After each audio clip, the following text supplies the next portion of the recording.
ಮಾಡುವುದನ್ನು ನನ್ನ ಮನಸ್ಸು ಚಟಾರಂತ ಆಕಾಶಕ್ಕೆ ಹಾರಿತು. ಹಾರಿದ ಮನಸ್ಸು ಕೆಳಗಿಳಿಯಬೇಕಾದರೆ ನಾನು ಈ ರೀತಿ ಕುಡಿದು ಕುಡಿದು ನೆಲಕ್ಕೆ ಬೀಳಬೇಕು. ನಾನು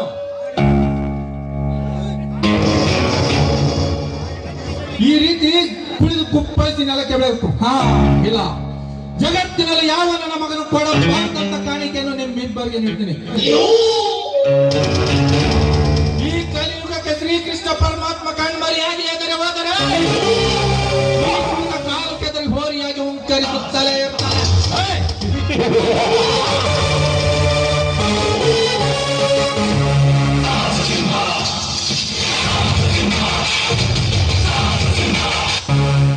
ಇದೇನು ಚೇರ್ಮನ್ ರೀ? ಇಡೀ 10 ಅಲ್ಲಿಗೆ ಅಧ್ಯಕ್ಷರಾಗಿ ನಾನು ರಸ್ತೆಯಲ್ಲಿ ಕೈಯಲ್ಲಿ ಬಾಟಲ್ ಹಿಡಿದು ಕುಡಿಯುತ್ತಿದ್ದೀರಲ್ಲ, ಏನಾಗಿದೆ? ನನಗೇನಾಗಿಲ್ಲ ಸಿಂಹಾದ್ರಿ. ಇಂದು ನೋಡಲಾರ್ದಂತ ದೃಶ್ಯವನ್ನೇ ನೋಡಿ ಅವನನ್ನು ನಡು ರಸ್ತೆಯಲ್ಲಿ ನಿಲ್ಲಿಸಿ ಬೆತ್ತಲೆ ಮಾಡಿ ಬಲಾತ್ಕಾರ ಮಾಡಲೇನು ಅಂತ ಅನಿಸ್ತಾ ಇದೆ.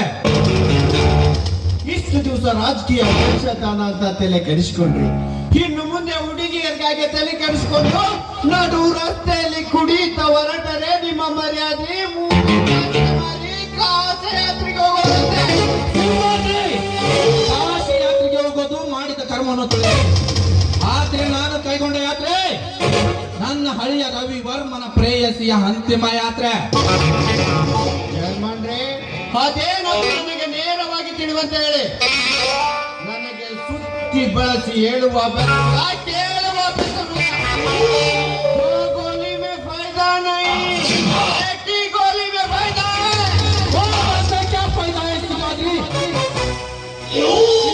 ಕೇಳು. ನಮ್ಮ ರವಿ ವರ್ಮ ಆ ಸಂಗಮೇಶನ ತಂಗಿಯನ್ನು ಪ್ರೀತಿ ಮಾಡಿ ಆಕಿನಲ್ಲಿ ಅಪ್ಪಿ ಮುದ್ದಾಡಿದ್ದನ್ನು ಕಂಡು ಅವರನ್ನು ಮತ್ತಾನೆ ಆಗಿದ್ದಂತ ಸೀಳಲೇನು ಅಂತ. ಇಲ್ಲ, ಅರೆ ಪ್ರೀತಿ ಮಾಡ್ತಾ ಇರೋದು ಅವರು, ಮದುವೆ ಆಗ್ತಾ ಇರೋದು ಅವರು. ಬೇಕಾದರೆ ನೀವು ಎಲ್ಲಿಯಾದರೂ ಮನಸ್ಸಿಗೆ ಬಂದ ಏನನ್ನು ನೋಡಿ ಅವರ ಜೊತೆ ಮದುವೆ ಮಾಡಿಕೊಳ್ಳಿ. ನಾನು ಹೇಳುವ ಮಾತು ನಿನಗೆ ಅರ್ಥವಾಗುವುದಿಲ್ಲವೇನಲೇ? ನಾನು ನಿನಗೆ ಇಷ್ಟು ದಿನ ಬೀರ್ ಕುಡಿಸಿ ಬಿರಿಯಾನಿ ತಿನ್ನಿಸಿ ನನ್ನ ಮದುವೆ ಮಾಡೋದಕ್ಕೆಲ್ಲವೇ ಅವರಿಬ್ಬರು ಪ್ರೀತಿ ತುಂಬಿದ ಭೂಮಿ ಆಗಬೇಕು. ಆ ವಿಚಾರವನ್ನು ಮಾತ್ರ ಮಾಡಬೇಡಿ, ಯಾಕಂದರೆ ಆಗ ರವಿ ವರ್ಮ ಬೇರೆ ಯಾರು ಅಲ್ಲ, ನಿಮ್ಮ ಅವಳ ಹುಟ್ಟಿದ ಅಕ್ಕನ ಮಗ. ಕೊಟ್ಟ ಮಾತು ಉಳಿಸಿಕೊಳ್ಳಲೇಬೇಕಂದರೆ ಚೆನ್ನಾಗಿ ಬಾಳಿ ಬದುಕಲಿ ಅಂತ ಅವನಿಗೆ ಅರ್ಸಲೇಬೇಕು. ಕೊಟ್ಟ ಮಾತಿಗೆ ತಕ್ಕಂತೆ ನಡೆಯಲು ನಾನೇನು ಜಮದಗ್ನಿಯ ಮಗ ಅಲ್ಲ. ಹಾಗೆ ಕೇಳಿದ್ರೆ ಕೇಳೋದಿಲ್ಲ. ತೆಗೆದುಕೊಳ್ಳಿ ಬಾಟಲಿ, ಬೇಗನೆ ಕುಡಿ. ಇದಕ್ಕೆ ಸೋಡನಾದ್ರೂ ಬೇಡವೇ? ಹೇಗೆ ಕುಡಿಯುವುದು? ಸೋಡಾ ಬೆರಕಿಸಿದರೆ ಹೇರುವುದಿಲ್ಲವೋ? ಬೇಗನೆ ಕುಡಿಯೋ ಇದನ್ನು.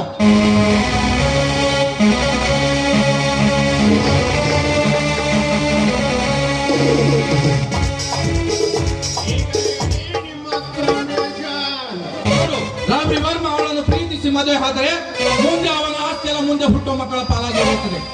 ಅವನ ಆಸ್ತಿಯನ್ನು ಕಬಳಿಸಲು ಕಾಯ್ದು ಕುಳಿತ ನನಗೆ ಆ ಹೆಣ್ಣು ಮನೆಗೆ ಬಂದ ಮೇಲೆ ಮಗನಲ್ಲಿ ಚಾಪೆಯನ್ನಿಟ್ಟುಕೊಂಡು ಕಹ ಸೋನ ಕಹ ಜನ ಅಂತ ನಾನು ನೀನು ಪಂಚಾಯಿತಿ ಅಂಗಳದಲ್ಲಿ ಕುಳಿತು ನೋಡುತ್ತಾ ನಕ್ಷತ್ರಗಳನ್ನು ಎನಿಸಬೇಕಾಗುತ್ತದೆ.